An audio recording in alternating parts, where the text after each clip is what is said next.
Hello.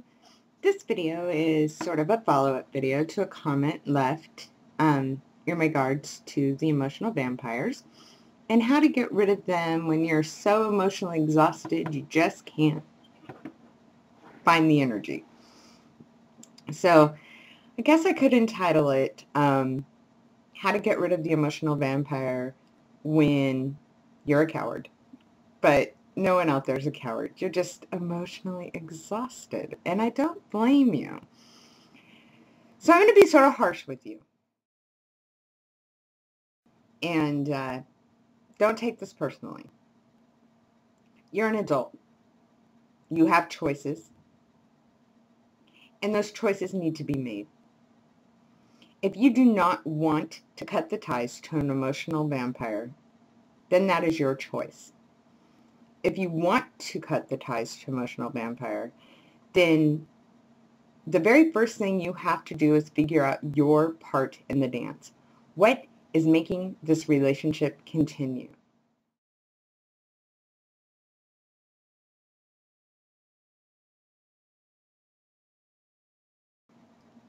Once you discover that, you'll understand why you're having such a hard time.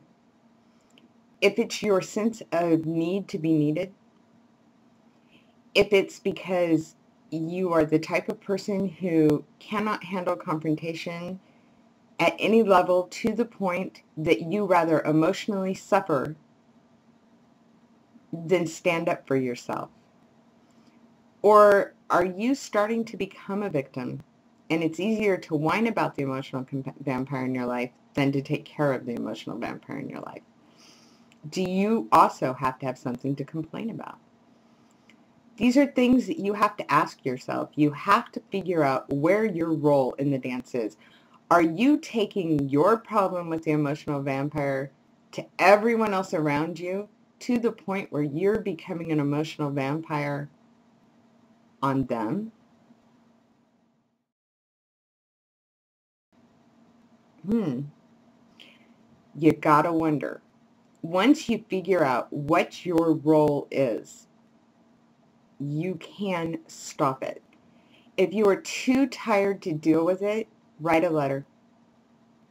Write a letter to the person. Say, I'm sorry. I need space. I don't want to deal with this. I don't even want to talk to you. Please don't email me. Please don't call me. Da, da, da, da, da. End of story. Done. If the person emails you, delete it. Don't even read it. If they call you, hit erase. Don't even listen. They cross the line when they do not respect your boundaries. Guilt is nothing more than your own ego feeling that you're that important that you may have harmed somebody's feelings.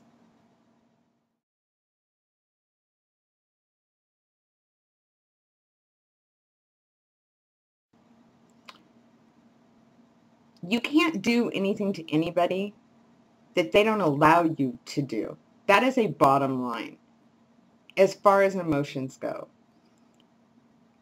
I can't make someone have remorse. I can't make someone feel guilty unless they want to feel guilty. That's the bottom line. So if they cross the line, do what you have to do to take care of you. Meditation is a great way of discovering the inner soul. I meditate in a nice warm bath with the lights out, and I just lie back and I sort of let my mind wander. And if I have a problem or something's troubling me, I think only about that and I just let my thoughts wander. Self-discovery is a good way of not allowing other emotional vampires into your life. It's a good way to heal the soul. Most importantly, you have to take care of just you. Don't take on any other projects. Don't agree to any other favors. Nothing. That brings me to guilt again. Some people feel guilt because they feel they owe someone something or the person says they owe them something. First of all, don't ever do anything in your life for anyone else that you expect a return on. It's wrong. You do because it's the humanitarian thing to do, because you want to, because that's in your nature. But don't ever do with expectation in return. And if someone has done for you with expectation in return, and there was no oral agreement or written agreement that there would be a return, then they are wrong. And you have nothing to feel guilty for. We do out of our hearts, not out of the fact that we have to.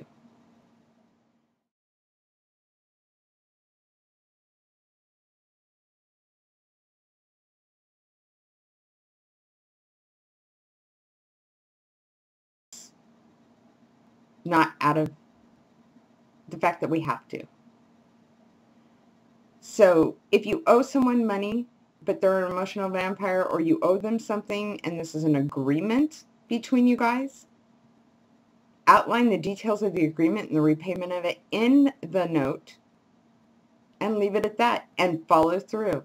Just because you got rid of them doesn't mean that you get rid of your obligations.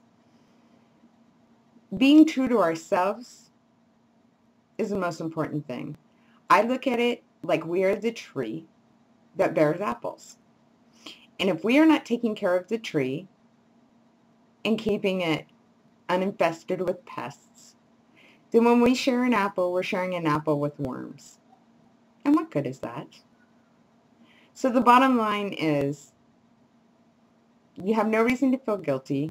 Be an adult, take care of your obligations, and find out what's keeping you tied to that person. Have a good day.